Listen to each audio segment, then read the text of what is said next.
பொங்கல் காசு கொடுங்கம்மா. 2 நாளாக சாக்கடை நாரிக்கிட்டு கிடக்குது. காசு மட்டும் கரெக்டாக வாங்குறீங்க, வேலையை ஒழுங்காகவே செய்ய மாட்டீங்க.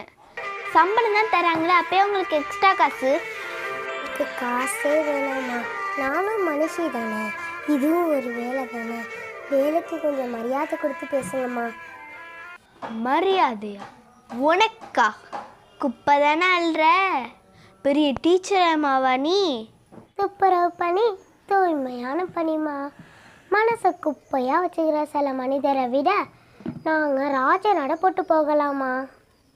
மனிதனை மனிதனே மதிக்க மறந்தாள், பிறப்பித்ததை நினைத்து பிரம்மனே தலை குனிவான். என்ன வசனம் தான் ரொம்ப பேசுகிற? சமுதாயத்தில் எல்லாரும் சமமென்றே எண்ணுங்கள். நாங்கள் நினைத்தால் இன்று நாறிவிடும் நம் நாடு. நம்ம படிச்ச பொண்ணா இருப்பாளோ?